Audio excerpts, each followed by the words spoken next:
Shield of Baal. Deathstorm. The Fate of Fodia. Hive Fleet Leviathan feasts upon the Cryptus system, its worlds and cities drowning under tides of void-spawn biohorrors. Scattered pockets of Imperial resistance stand grimly against the unimaginable numbers of the Tyranids. Coming to their aid, the Blood Angels' 1st and 2nd companies descend upon the besieged system. Carlane, captain of the Blood Angels' 1st company, looked down upon the world of Asphodex. Beyond the shifting distortion of the battle barge's void shield, he could see the planet's heavy grey clouds shot through with sickly strands of purple, each one alive with billions of tiny writhing shapes. As he watched, dark shapes drifted past the ship's massive vistaport, each one a shining bloated mass of flesh that faintly reflected the twin suns of Cryptus. As the bioships moved across the upper atmosphere of the planet, Carlane could see disturbances in the clouds below, like hurricanes viewed from above. The bioships were feeding, and soon they would strip Asphodex of all life. The captain had seen worlds in the grip of the Great Devourer many times before, and they seldom survived once the hive mind had wrapped its coils around them. No, this was a doomed planet he looked upon, and there would be nothing but blood and death lurking beneath its clouds. However, his orders were clear, handed down from Commander Dante on the council of Sanguinary High Priest Corbulo. Though Carlane had no enmity for Corbulo, he could not see the wisdom in sending 1st Company Terminators to perform such a task. Already, the first waves of the Blood Angels' assault were preparing for their descent into the ruins of Fodia, Asphodex's principal city. This side mission felt like a waste of his talents. If Governor Augustus Flax still lived, it would not be for long.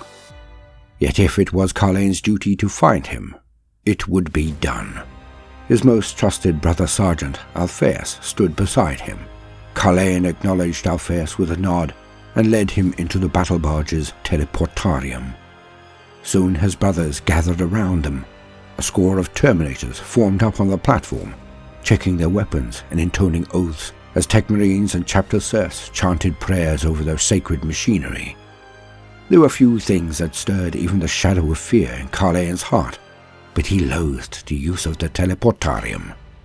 There was something intrinsically wrong about how it worked. Yet it was a tactical necessity, and countless battles had been won by a sudden Terminator strike.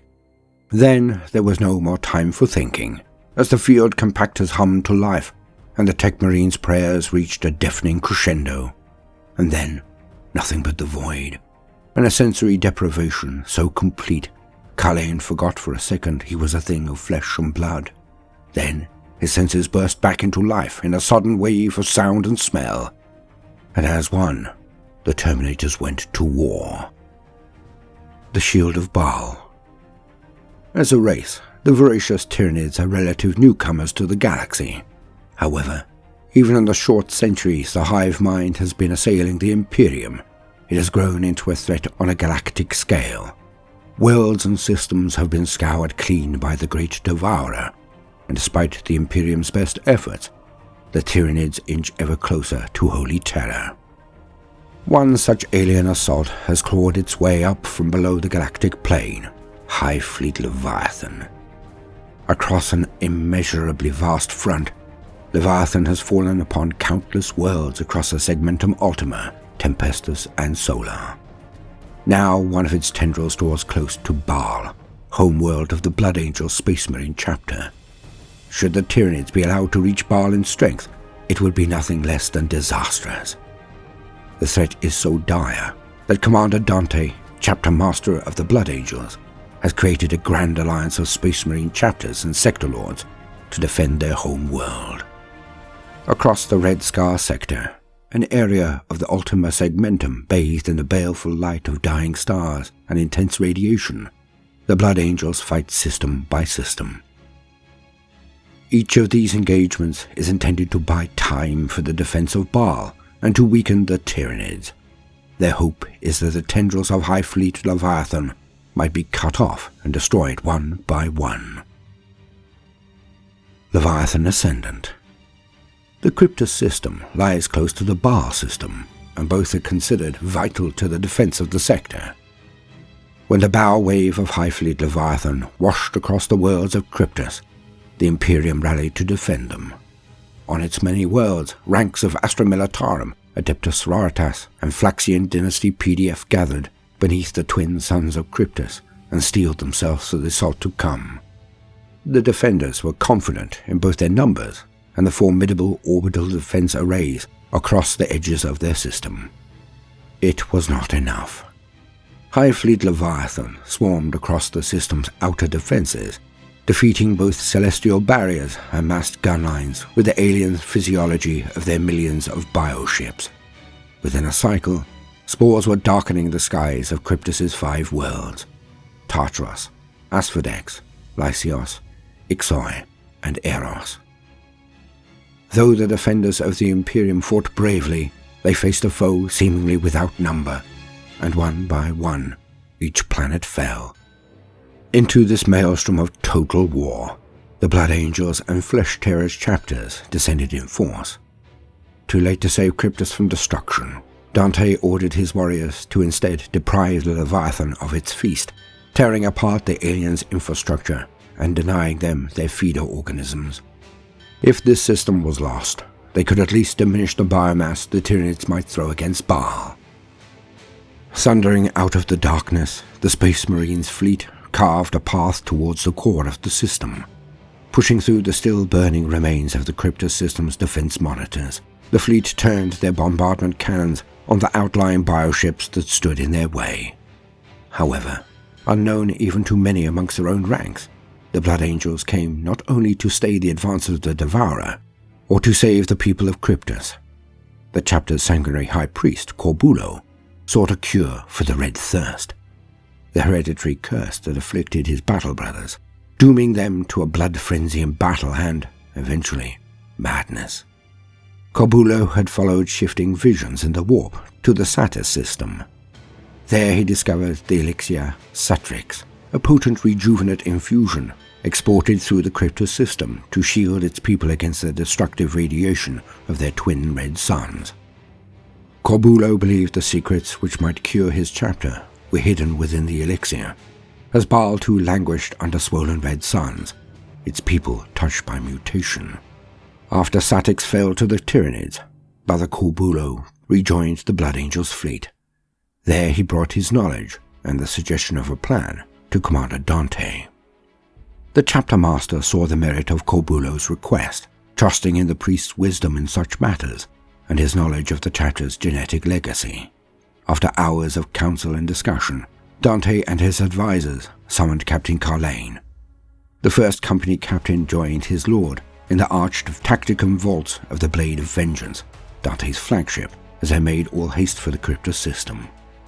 By the flickering light of the hololith displays, the chapter master informed the captain that he would not only have the honor of leading the vanguard of their assault, but also he would be the bearer of a very special mission. The world of Asphodex was almost eternally wreathed in thick toxic clouds, cast into the firmament by the continent-sized city of Fodia. Beneath skies of roiling darkness, billions of souls toiled in manufactorums and vapor farms under the lash of shadowy crime lords who held the bulk of the power on Asphodex. By contrast, planetary governor Augustus Flax was seen as little more than a figurehead, the aged ruler overseeing hollow ceremonies and pointless pageantry as the world moved on without him. Corbulo's research into Satex and its neighboring systems had revealed that Flax and his line carried a subtle mutation in their genes, which meant they had no need for Satrix to survive.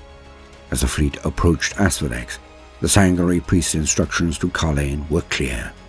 He was to find the governor or his children and bring them back. If that proved impossible, a sample of their blood would suffice. So, as the Blood Angels' fleet began its assault upon Asphodex, Strike Force Deathstorm teleported down to the ruined city of Fodia. In a flare of arcing lightning, Carlane and 4 Terminator squads materialized in a vast plaza. The heavy armoured figures stood before the gutted remains of the planetary governor's palace, the building scarred by days of ferocious battle. Already, Carlane could see the signs of consumption upon the city. Disturbing alien growths coiled around the ruins, while fume-spewing spore chimneys had replaced much of the imperial grandeur of the city skyline. Among the rubble, clicking feeder beasts feasted upon the dead, as many-limbed shadows moved at the limits of Carlane's vision. Fanning out across the plaza, they scanned a landscape littered with rotting Imperial Guard corpses and the burning remains of battle tanks. As the Blood Angels moved, Carlane checked his suit's augers, scanning for signs of life. Long-range Auspex echoes from the fleet had proved frustratingly vague. Much of the data the Blood Angels had gathered upon Asphodex had been relayed from the remains of orbit Vox arrays, its information days old at best. Even though the localized Vox traffic hissed and crackled with interference from the Hive Fleet, Carlane quickly built up a picture of the Tribune district, at the center of which lay the plaza and palace. It seemed from the panicked orders and pleas for aid drifting across the Imperial Voxnet that the battle had moved on, the plaza having been abandoned over a day ago. Fighting now seemed localized towards the Fabricate districts, where the remnants of the Astra Militarum and Flaxian Dynasty PDF regiments were making a desperate last stand. Activating the magna lenses of his bionic eye, Carlane saw swarms of winged biobeasts swirling across the horizon towards the manufactorums like a dark tornado of fangs and claws. These were not his concern. Within a single day, the remainder of the Blood Angels' first company and the full strength of the second, supported by elements of their successors, the Flesh Tearers, would be making planetfall, and then the true war of annihilation would begin. Carlane ordered his brothers to spread out into the ruins of the palace, hoping to find signs of Augustus Flax or a member of his line. A line of crimson-armored giants, the Blood Angels advanced into the shadows of Fodian Gate, the vast entrance to the palace. As they climbed the steps, each one 100 yards wide, Carlane took in the utter devastation. The Astra Militarum had made a final stand here, and the corpses of guardsmen were piled 10 deep, behind blood-soaked sandbag emplacements. Alien ichor and charred weapon beasts lay where they had fallen, a tangle of claws and fangs. Carlane stepped over the corpse of an Imperial Guard officer, the dead man still defiantly gripping his bolt pistol, and led his Terminators into the darkened interior of the palace. Across the plaza, from beneath the broken remains of a statue of the Emperor, a pair of alien eyes watched the Blood Angels' progress. With a single fluid movement, the creature crept back into the ruins to gather its brood, its long taloned limbs clicking across the stone as a wave of lesser creatures scattered before it. The Tribune Chamber. Captain Carlane led his squad into the ruins of the sprawling Flaxian Palace Prefecture, seeking out Governor Flax and his kin. In the darkness, the hive mind was stirring, its massive consciousness focusing upon the Blood Angels. Meanwhile, an unseen alien presence was following its advance as it planned to strike. The unquiet dead. The interior of the palace was just as much a mess as the plaza outside. As the Terminators advanced down shadowy corridors, their stab lights picked out the signs of ferocious battle. Walls once covered in exquisite artworks were stitched with lasgun blasts and cratered with heavy shell fire. The floor was thick with the dead, both Tyranid and human, forming a carpet of bloody flesh and bone. Everywhere there were signs the hive mind was starting its wholesale consumption of Asphodex. Swarms of rippers worked to devour the heaped corpses, and vast bubbling digestion pools awaited the feeder beast's bounty. Carlane gave the order for his Terminator squads to spread out and look for the governor's remains, personally taking command of Squad Alphaeus.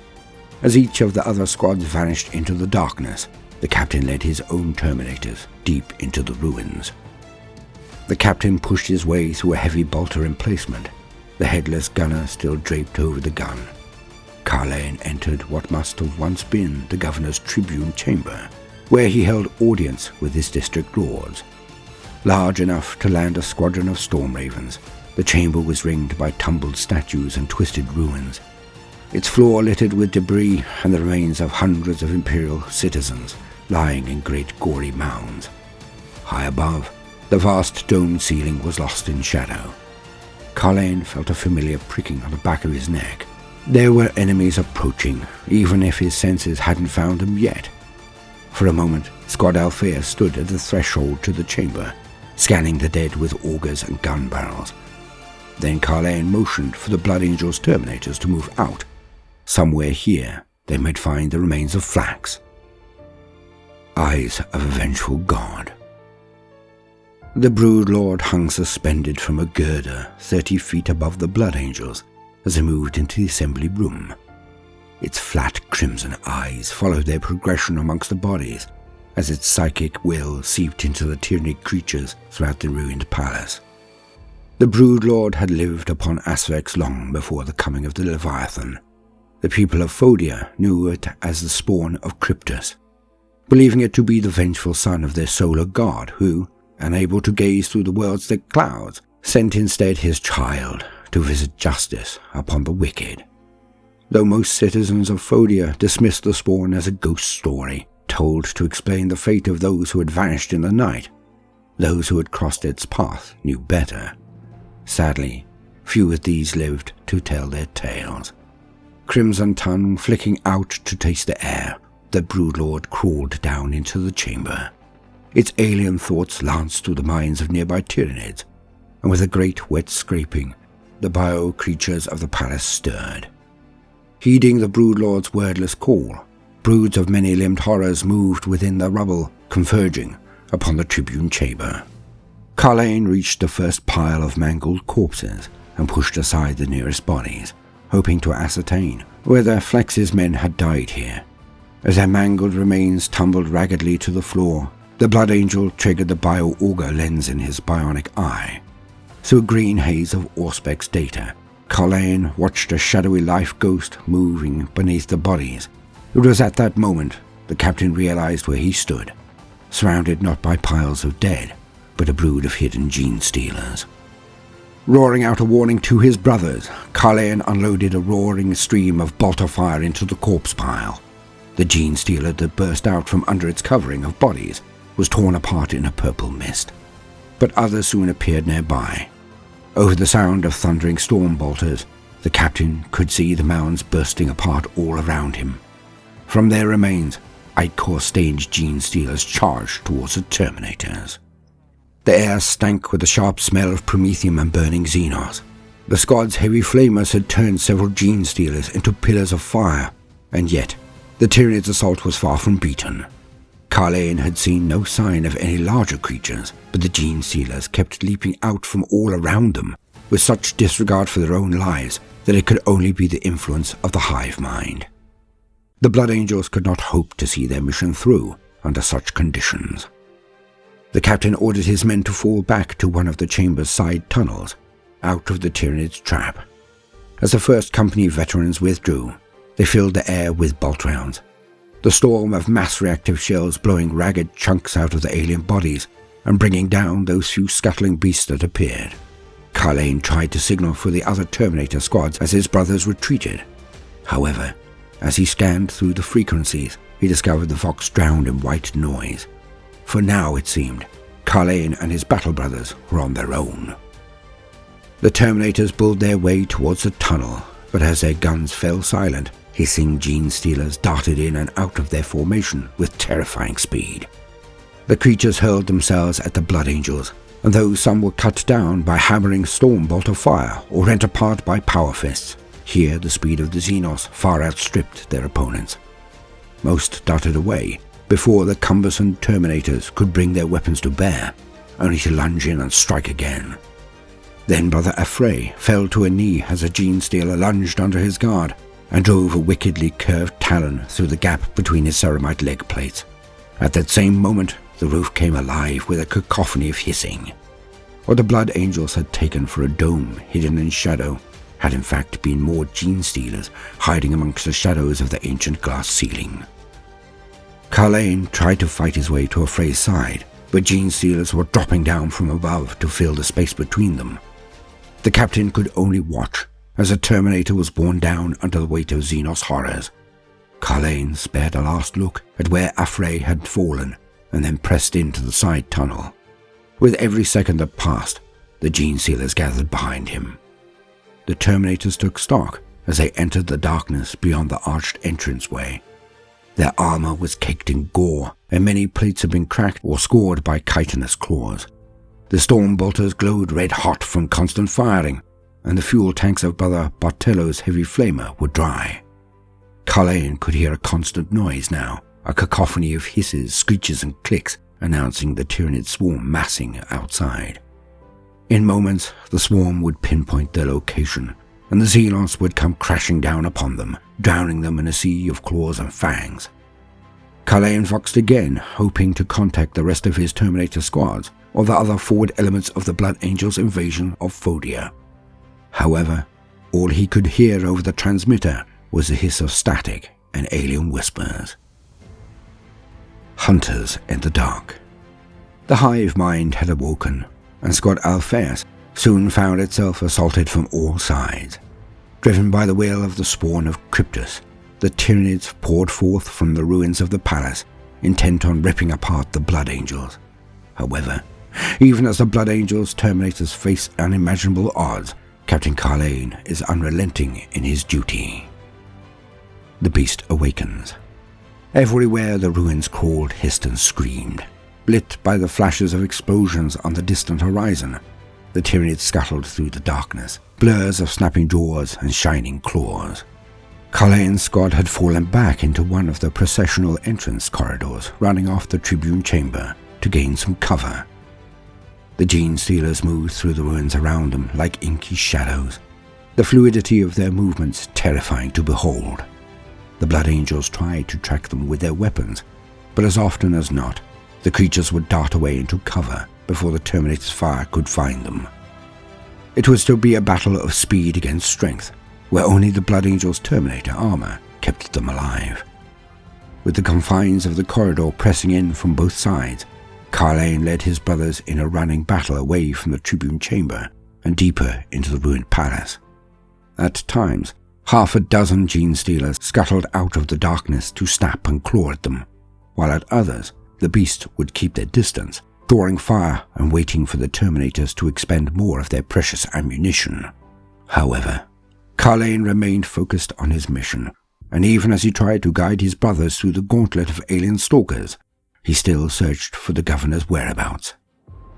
Crashing into the remains of a palace security hub, Carlane finally found what he sought. The remains of a marble-skinned servitor flailed on the floor, its forehead marked with the icon of the Flaxian dynasty. Ripping free the servitor's head, he hung it on his belt to investigate later. Suddenly a crystalline shard streaked out of the darkness, blasting Brother Bartello off his feet. 3 Tyranid warriors loomed out of the ruins, one leveling a long bio-cannon for a second shot. The long-legged beast crashed through the fallen statues and debris of the palace, snaking bio-whips and bone blades lashing out at the Space Marines. The Blood Angels' Terminator armor was proof against many blows, but not all. Brother Bartello had only just climbed to his feet, a smoking rent in his armor, when a gore-drenched bone sword suddenly erupted from his chest. Brother Sergeant Alphaeus turned in time to lay the beast low with his power sword, but it was too late for his brother. Bartello falling into the dust to join the countless Imperial dead littering the palace. Carlane could see it plainly now. If they stayed here, the Tyranids would overwhelm them. Wordlessly, the captain pledged his resolve. He would not fail Commander Dante. Rally Point Alpha. Even as Carlane fought back the Tyranid warrior brood, his mind was working on a way to turn the tables on the Xenos.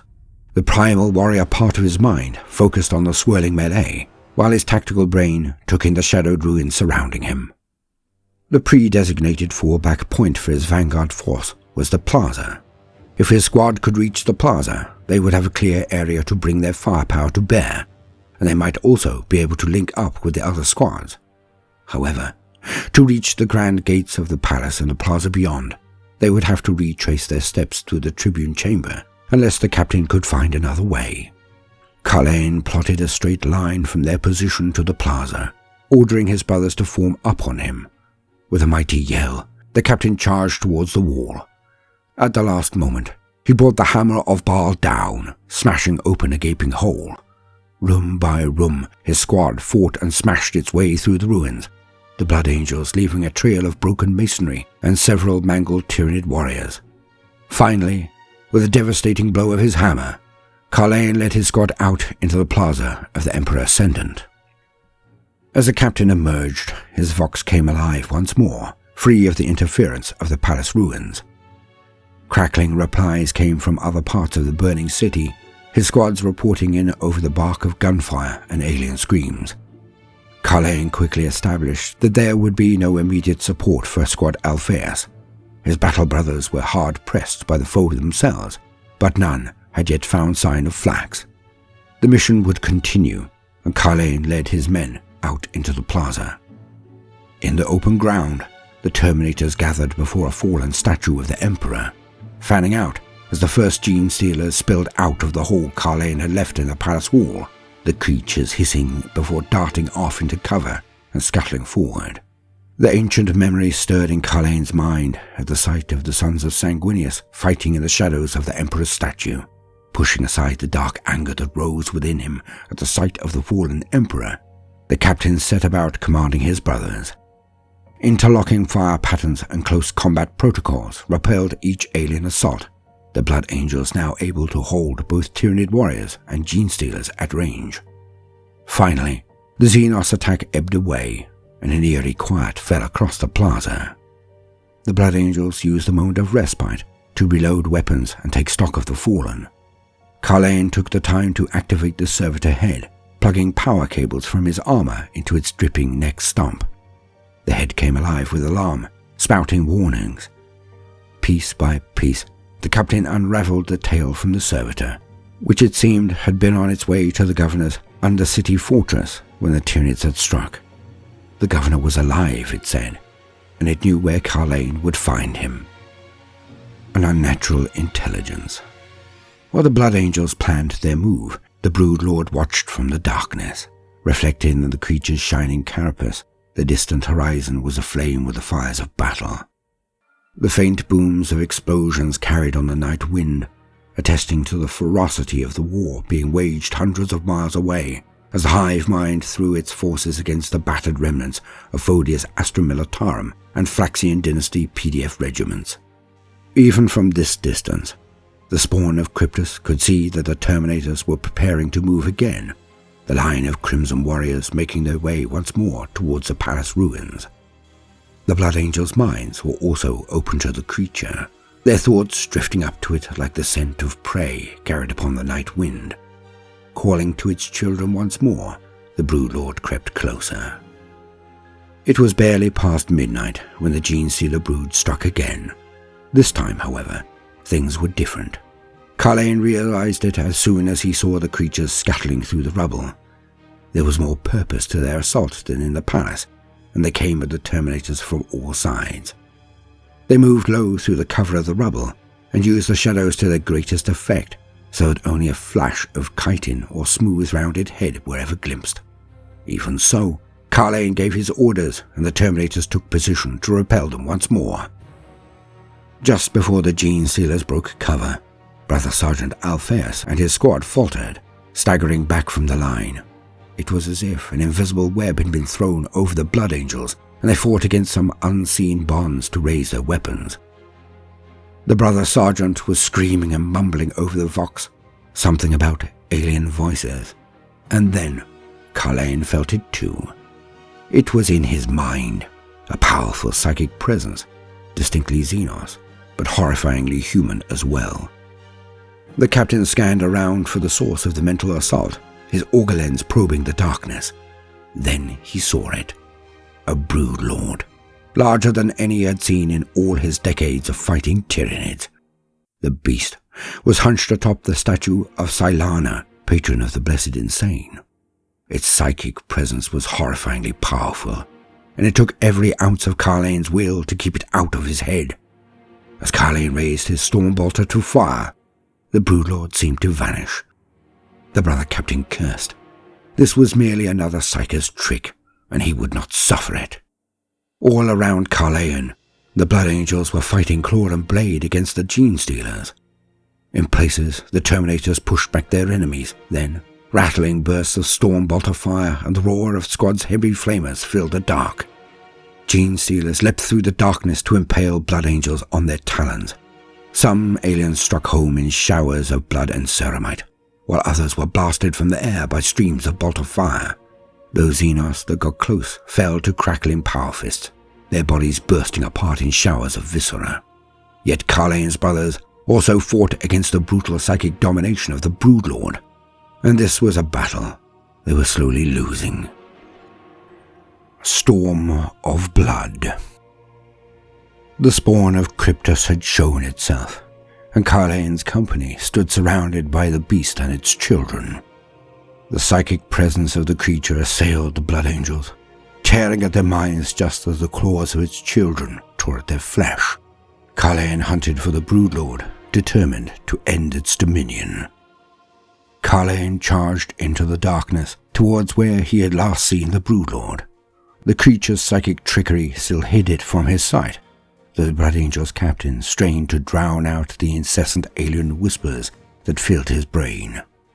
Fortunately for Carleon, he did not have to rely upon his mind alone, and triggered the data-captured spirits within its auger lens.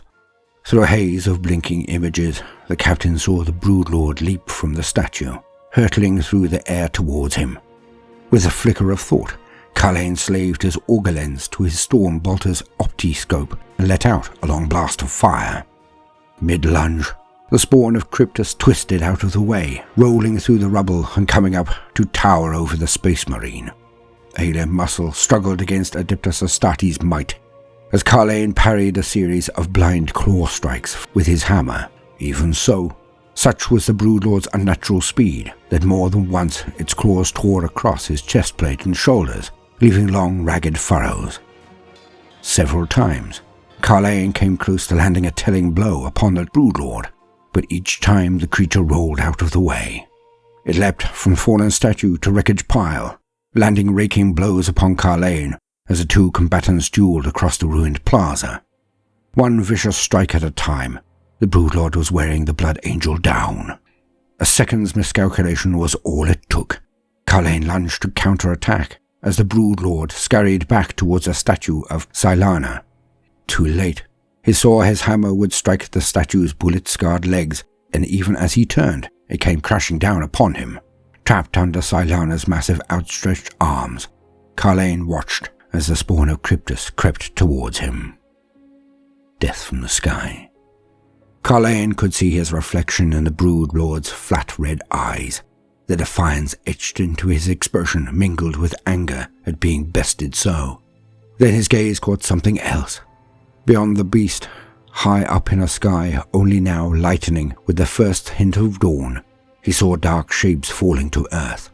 At first, he thought they were more spores, the commencement of another Tyranid assault. Then they began to resolve themselves into black-armored drop pods and warriors riding wings of flame. Finally, Carleon could see them for what they were. The Death Company. As if plucking the thoughts from the captain's head, the Broodlord twisted around to watch the Death Company descending from above. With a blur of motion, the creature drove a claw into Carleon's chest, the captain grunting at the sudden pain. But it did not kill him. Instead, its long tongue darted out to lick the blood from its claws before it vanished into the pre-dawn gloom. The Gene Stealers were now swarming over Squad Alphes, and a desperate melee had erupted in the center of the plaza. The savage hisses and alien screams of the Tyranids were suddenly drowned out by the sound of bolter fire and the howl of chainswords.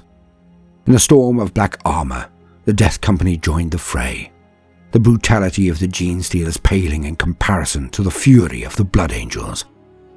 Adamantium teeth tore apart chitin in vivid sprays of purple gore, and crackling fists and hammers reduced alien limbs to formless ruin.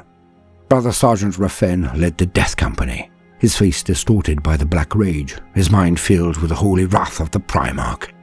Rafen gave no orders, for none were necessary. but his brothers formed up alongside him nonetheless. Part of Rafen's mind clung to the fact that he and his black-armored brethren were fighting for their absolution, though this part was steadily drowning under a sea of 10,000-year-old memories. Might of the Imperium. The Death Company set about laying waste to the Tyranids circling the plaza, landing their blows with indiscriminate fury. A second ago, the Blood Angels had been set to make a last stand, their backs pressed against the fallen monument to the Emperor. Now it was the Tyranids that were pushed back as the Death Company pressed onwards towards the palace, smashing apart the retreating Genestealers and hacking at the spore chimneys that protruded from the nearby ruins. Brother Sergeant Rafen soared up over the ruins on his jetpack, taking in the vista below.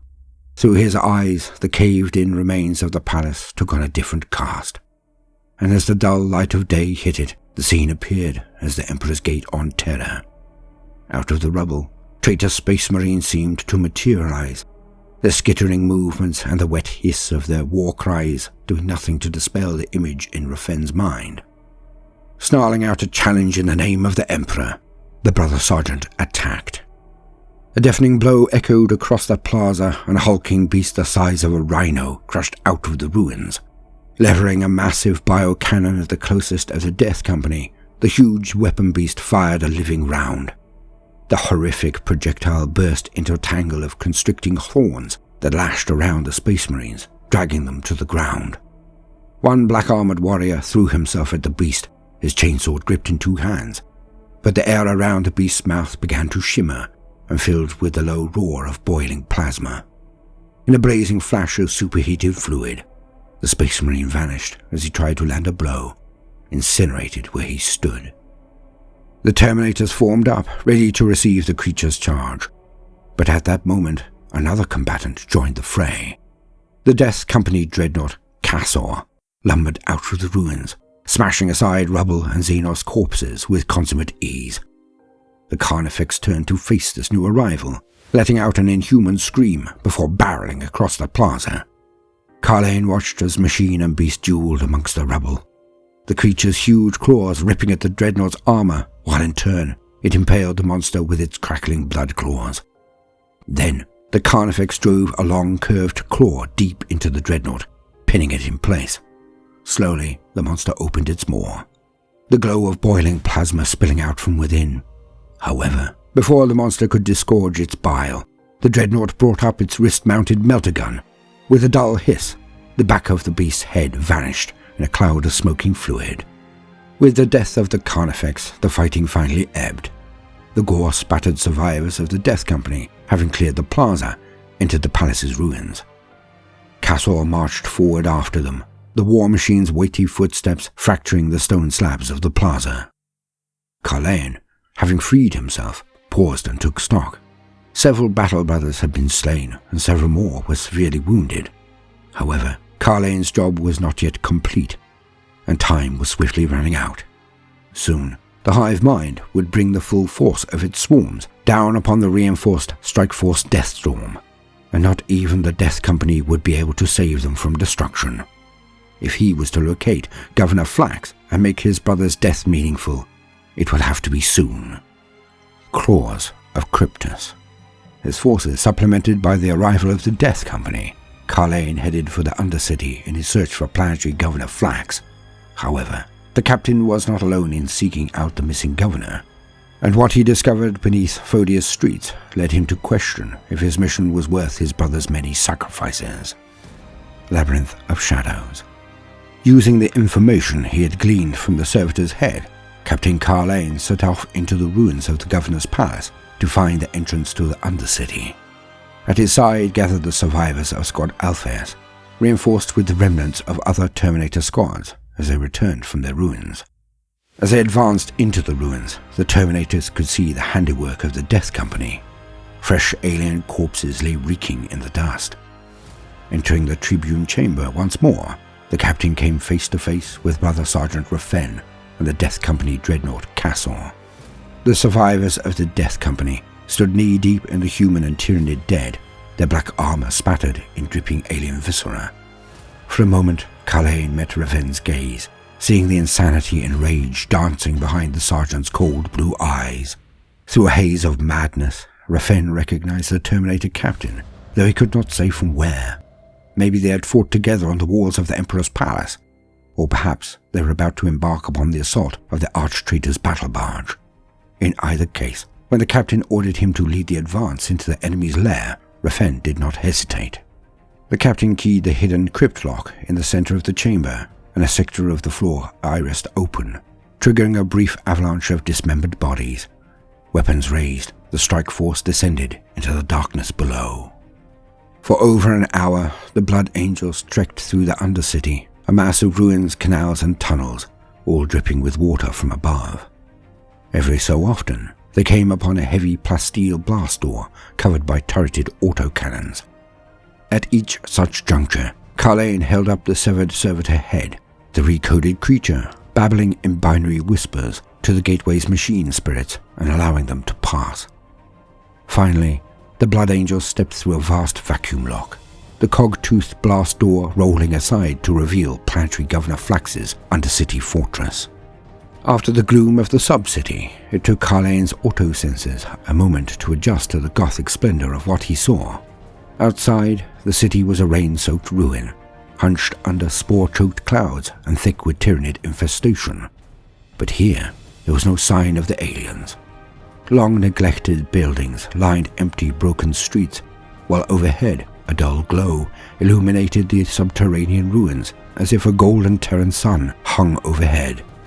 Carlane paid the faded grandeur of the crumbling city little mind and set about finding Augustus Flax. The Blood Angels stalked forward through the stale air, their bolters scanning for targets, their senses alert for danger. It was then that Carlane heard the strains of music drifting through the still air, a haunting melody extolling the glories of the Flaxian dynasty. Following the sound, the captain came upon a huge central garden filled with wilted alien flowers, forming a riot of strange cloying scents and faded colors. In the center of this garden, surrounded by porcelain-skinned slave servitors, an ancient man reclined on a floating bed of silks and cushions. Carlane motioned for his brothers to hold their ground, and taking only Brother Sergeant Alphaeus, strode forward to meet Planetary Governor Augustus Flax. It was only when Carlane reached Flax's side that he saw that he stood not in a garden, but the remains of a decadent feast.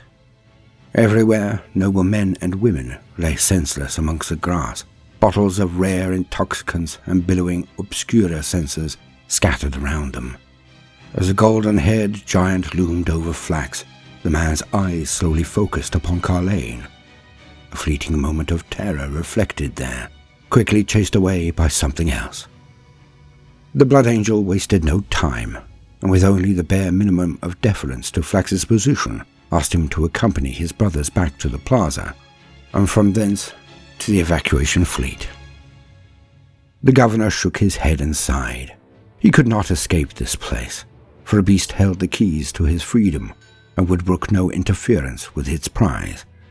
And so it was that the sordid tale of the spawn of Kryptos came to light. Many decades ago, Flax's parents had traveled to Satis on a trade mission, and when they returned, his mother was carrying a child, which they told Augustus was his brother. Sadly, it was like no child the governor had ever seen before, and though his parents doted upon the horror, Flax could not. For decades, the monstrous child was hidden below the palace, and rumors were rife amongst the palace servants of criminals and dissidents being led down into the dungeons, never to return. On the day that Flax's father died, and Augustus ascended to control of Asphodex, the newly appointed governor went to the sublevels to kill his brother, but discovered he was gone, vanished into the undercity of Fodia. Thus was born the spawn of Kryptos.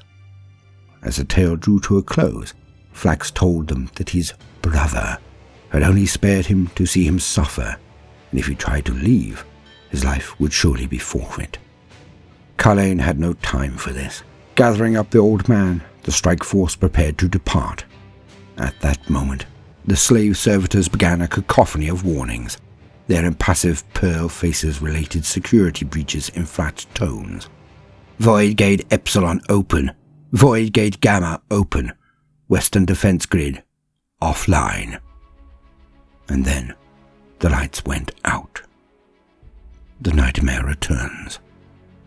Carlane flicked a thermal lens down across his bionic eye, and suddenly the darkness was filled with glowing images. Beyond the warm blaze of the nobles and blood angels, the captain could see cold, multi-limbed shapes moving through the streets of the district. Carlane issued a quick series of orders to his brothers. The Death Company would hold the Genestealer brood at bay, while the Terminators made for the tunnel back to the plaza, with Flax in tow. In the darkness, the sky hidden by the foundations of the city above, the Death Company charged forward to engage the invaders. They were hungry to wet their blades again, and their reckless fury would buy time for Carlane and his squad to retreat and ultimately complete their mission. Rafen plunged into the tangle of Imperial buildings, laying about himself with his crackling thunderhammer. Every Genestealer the Death Company killed was one less that could make it to the Terminators and the path back to the surface. Even so, some of the creatures slipped through the line of black-armored Marines, and soon the screams of dying nobles joined the din of battle. Their stab lights dancing wildly as they lumbered through the ruined buildings, the Terminators withdrew towards a gate that they had entered by, Flax shielded between them. When a Genestealer scurried into view, thunderous volleys of Stormbolter fire drove it back. Yard by yard the Terminators withdrew, Carlane determined to get the governor back to Corbulo. Then great sewer sluice gates which ran from the city above ground open, unleashing both alien invaders and a torrent of water onto the battle below. Waterfalls of dark rain came crashing down as gloomy daylight illuminated the gore-soaked garden. Amid the downpour, a hulking siege beast, its head discolored where new flesh had healed over a ruinous wound, advanced into the ranks of the Death Company. From the edges of the ruins, Tyranid warriors appeared, their rain-slicked blades gleaming in the light. The Dreadnought Castle held the line against these larger beasts, its talons pulverizing the first Xenos to reach it. Once again, Dreadnought and Carnifex were soon locked in a death grip, metallic talons trading blows with razor claws. Seeing a Genestealer slip past the Death Company's line, Carlane sent Alphaeus with Flax to reach the gate, while the captain moved to block the alien's path. Bolter rounds streaked across the shadowed street, the beast rolling out of the way as it closed with blinding speed. Moments before the creature struck, one of Carlane's shells hit home, and it exploded into gore. However, in that instant, the spawn of Cryptus descended upon Alphaeus and Flax.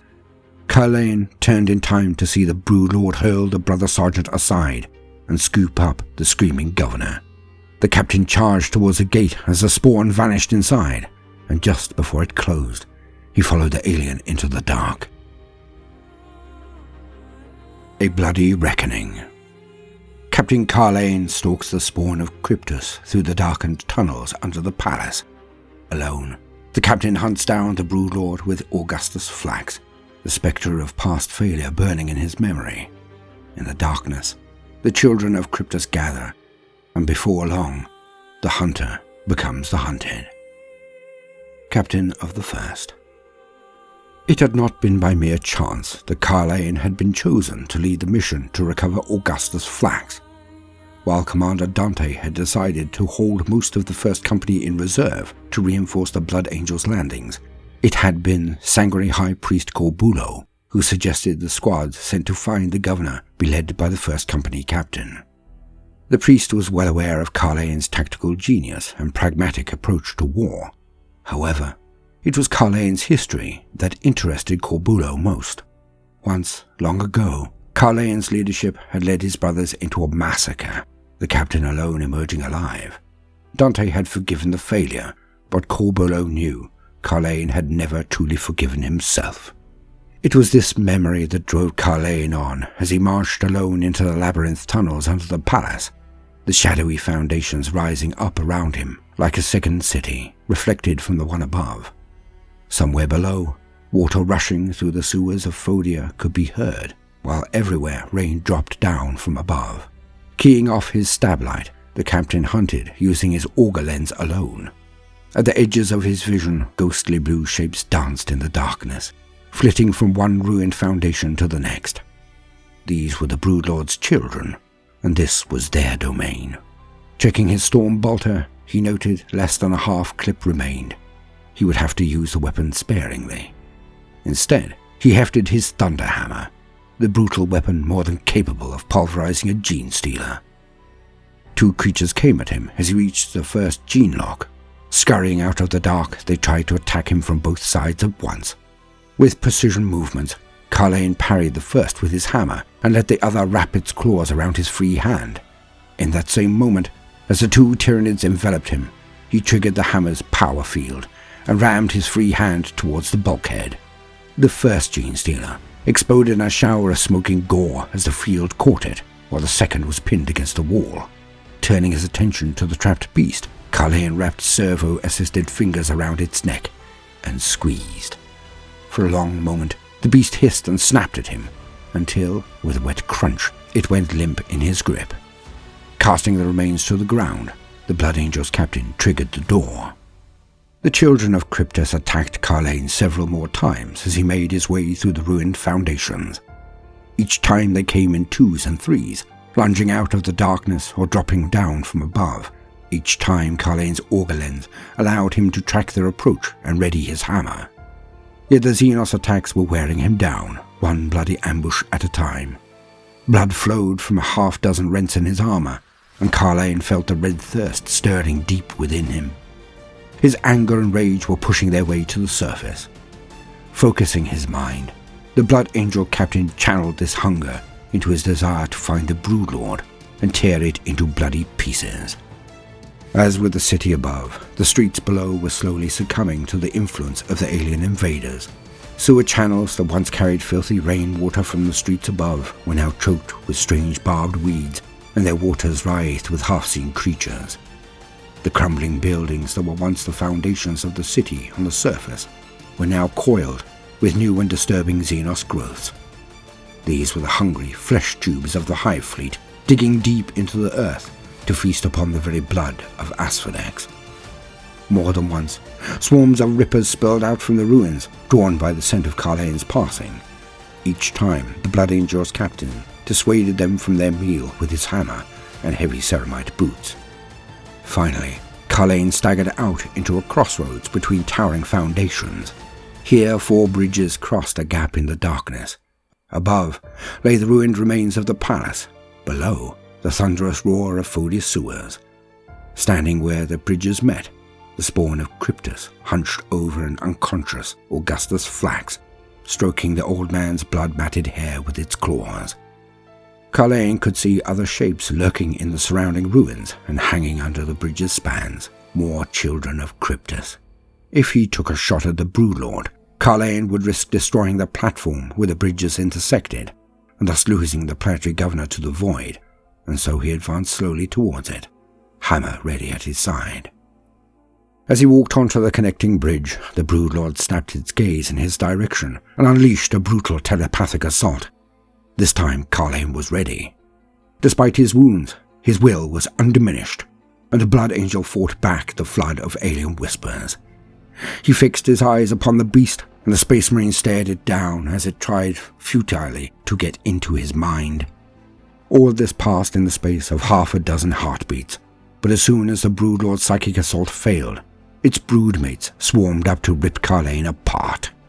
The Blood Angel fought with a focused fury, letting his anger flow through him, but trying to keep the red thirst in check. Gene Stealers leapt onto the bridge only to be smashed aside by the captain's mighty hammer, their mangled remains tumbling away into the darkness below. 2 Gene Stealers scuttled up the side of the bridge, one falling to his hammer, the other cut down mid-bound by his thundering storm bolter. But the smoking weapon clicked empty even as the creature spiraled raggedly away into the rushing water below.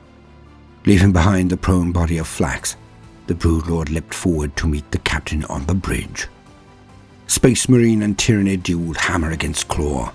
Carlane fought like an armored juggernaut, the Broodlord twisting away from his blows, but unable to pierce the Space Marine's armor in return. Restricted by the close confines of the bridge, Carlane had no room to deliver a proper attack, or the killing stroke he strove for. Soon beast and man grappled, Carlane's 2 arms against the Broodlord's 4, vainly trying to hold the beast at bay. With terrible finality, the Tyranid's horrific strength slowly forced the Blood Angel's captain to one knee. Carlane gritted his teeth and snarled into the Broodlord's face. Inches away, the creature's flat crimson eyes showed nothing of what lurked in its alien brain, and with painful slowness, the spawn opened its mouth. Drawing upon a reserve of strength, Carlane dropped his grapple, ignoring the terrible claws as he smashed his empty storm bolter upwards into the beast's gaping jaw. The moment's distraction broke the Broodlord's grip, and Carlane was able to push it away, raising his hammer once more. This time, however, he aimed his blow not at the Tyranid, but the bridge beneath its claws. In a shower of twisted metal, the thunderhammer obliterated part of the gantry. With a scream of tortured steel, a great section of the bridge gave way, sending the Broodlord tumbling into the darkness below. It was silent as it fell, its limbs grasping mechanically at nothingness, but it craned its neck to stare back at Carlane before it vanished into the rushing torrent of the sewers. For a moment, the Space Marine paused, his heart hammering in his chest and blood running down his armor. Then he edged around the gaping hole in the bridge to reach Flax's comatose body and lift the old man onto his shoulder. Shadow of the Beast. The hive mind finally unleashed its might upon the Blood Angels in a tide of ravenous bio-horrors. Carlane and his surviving battle brothers faced their final challenge: to protect Planetary Governor Augustus Flax against all odds until reinforcements would come to their aid. The Tribune's last stand. Captain Carlane emerged into the ruins of the palace and beheld a vision of carnage. Fire washed across the city, filling the ruins with towers of dancing flame and waves of billowing smoke.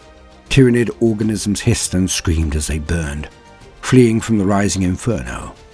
In the distance, Carlane could see shuddering mushroom clouds and flashes in the sky as the ground shook beneath his feet. The captain did not need to listen to his Voxnet to know what this meant. The Blood Angel's fleet had begun its preliminary bombardment of Fodia, and soon the first landings of Dante's main force would commence. Without men or automated systems to stop them, the fires from the barrage were spreading out of control throughout the devastated city, incinerating Imperial Defender and Xenos Invader alike. Shielding Flax from the flames, Carlane forged a path towards the plaza of the Emperor Ascendant. Everywhere Tyranids were spilling out of the smoke-filled ruins, and those who strayed too close or tried to bar Carlane's path soon felt the hard face of his hammer. As yet, the Tyranid swarms were uncoordinated, but this would not last. Soon the hive mind would exert its will upon its swarms, and then the real attack would begin. By the time Carlane reached the plaza, he could see broods of gaunts and flights of gargoyles circling in the smoke. However, of his brothers there was no sign. Hiding Flax under the Emperor's fallen statue, Carlane sought out an Adeptus Astartes signal. Beamed from high above, he found the channel he sought, and through a link crackling with static, relayed his situation. Several tense moments dragged by, until a response came back, giving the order to hold until the extraction plan could be executed. Hefting his hammer, Carlane scanned the sea of smoke for foes. Behind the veil of grey cloud, dark shapes were moving, larger outlines indistinct behind swarms of smaller ones. Then, from out of the haze, a lone Genestealer materialized, hurling itself at the captain. His storm bolter still spent, Carlane swung his hammer around his head in a brutal blow that smashed the creature to the gore-spattered ground. At the same time, he could see other multi-armed shapes emerging into the plaza in ever-increasing numbers. It would not be long before these Tyranids turned from a trickle into a tidal wave of claw and fang. Edge of Oblivion. Long, bloody minutes dragged past, and Carlane soon stood in a circle of mangled Tyranid corpses. The smoke had thickened, cutting vision down to less than 100 yards. What little sunlight there was had now been almost completely obscured. The weariness of battle had also brought with it a new danger, and Carlane could feel the rage that he had so long suppressed fighting to free itself. Through the pain of his wounds and the thick grey clouds cloaking the plaza, Carlane observed his enemies massing once more. From among the smoke and falling embers, a malign shape emerged from the gloom, and Carlane watched with a grim resignation as a spawn of Cryptus crept into view. Even though its carapace was cracked and covered in filth, it still moved with a fluid grace and terrible strength. In its shadow, a brood of gene-stealers skulked, slowly spreading out to surround the captain. Carlane raised his hammer and prepared for the final battle. At that moment, fire engulfed the rearmost gene-stealers as the air came alive with the crack of bolter rounds. Like vengeful demigods, Squad Zatrael emerged from the ruins of the palace, firing into the swarm. In their wake, Cassor thundered forward, its mighty armor freshly scarred. From above, turbines howled as Rafen and the surviving Death Company descended on trails of flame. Still, the Blood Angels numbered but a handful against the Tyranid horde, which grew with each passing second. From the surrounding city, bio-horrors poured into the plaza, the Blood Angels fighting them in a ragged line around the Emperor's fallen statue. Amid the melee, Carlane sought out the Broodlord, screaming out a challenge as he battered his way into the swarm. Bounding down from the ruins, the spawn of Cryptus answered this call, tearing into Carlane both physically and psychically, with fury unlike either of their two previous encounters. In the space of a few seconds, the Blood Angel was driven back, his Terminator armor barely warding off the Broodlord's mighty blows. All of Carlane's control was focused on trying to fend off the creature's claws and keep it from his mind, so much so that his grip upon his own emotions was slipping. The red thirst surged within Carlane, and all his rage and hatred boiled to the surface. With an incoherent cry, the captain felt his reason slip away, and rage take him. The final blow. Blood Angel and Broodlord tore at each other, the creature's unrestrained fury matched by the captain's reckless hate. Carlane's armor was pierced in a dozen places, but he paid it no heed, striking at the Tyranids with hammer and fist. Unseen by the captain, the Death Company sold their lives to destroy the Xenos, and the remnants of his squad held back the ceaseless waves of Tyranids. Rafen saw only endless ranks of frenzied traitors charging at him out of the smoke. With each hammer blow, he screamed out his Primarch's name, sending his enemies crumbling to the ground amongst the drifts and piles of the dead. Reaching the center of the plaza, the former Brother Sergeant gazed upon the fallen form of the Emperor's statue and wept openly that the master of mankind had been defiled so. Turning his deep sorrow into rage, Rafen stood before the statue with his brothers, wielding his undiminished fury like a weapon. A brood of hulking Tyranid warriors stalked towards them, and Rafen smashed the leg of the first before launching himself over its body to strike at another. As he swung his hammer two-handed to pulp the alien's drooling biocannons, a wickedly curved bone sword slipped beneath his guard and bisected his hearts. For a second Rafen lived on, and before the darkness took him, the Blood Angel saw his killers for what they really were, their alien maws and ripping claws covered in his own blood. High above the melee, a Storm Raven gunship tore down through the atmosphere, the burning city of Fodia spreading out beneath it like a vision of hell. Through eddies and whirlwinds in the clouds, the pilot saw harpies and gargoyles rising up to meet him. Voxing a quick message to the Blood Angel's Terminators fighting below, the Storm Raven tipped its blunt nose towards a planet and screamed down into the Tyranids with guns blazing. Meanwhile, the battle raged on below. The dreadnought Cassor now stood alone against hulking biobeasts spilling out from the flame-shrouded ruins, the ground littered with the ragged remains of Death Company and Xenos alike. Through the madness of the black rage, Cassor saw Carlane borne to the ground under the bulk of the Broodlord. Thundering across the plaza, the war machine slashed one of its blood talons across the creature's back, the force of the blow flinging the beast aside.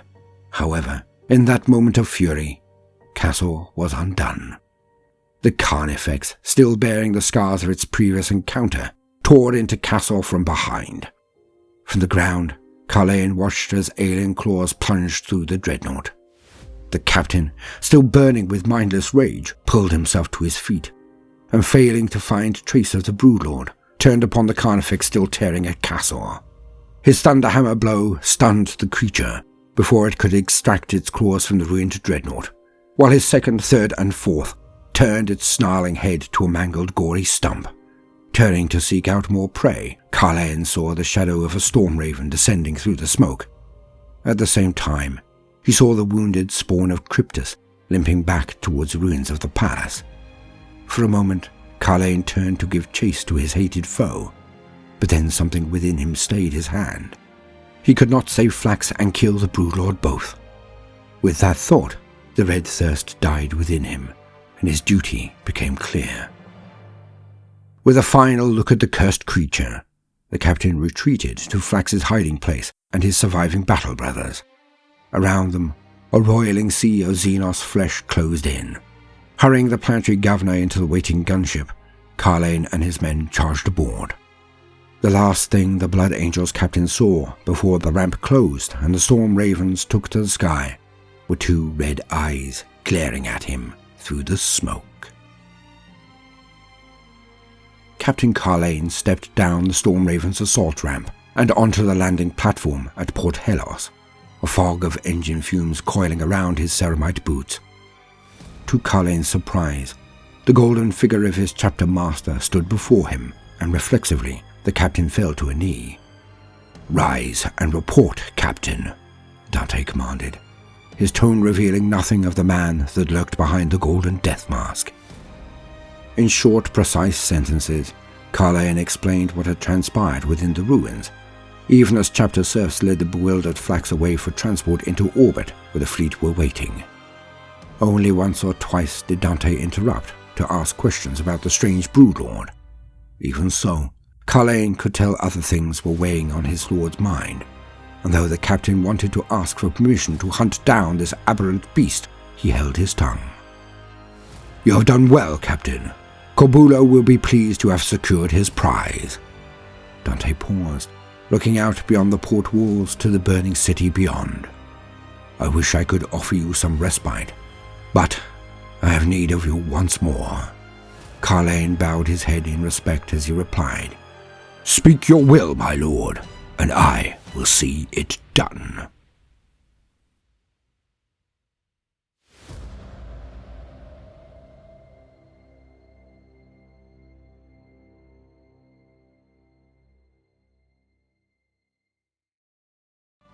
I have been Baldermort, your faithful servant.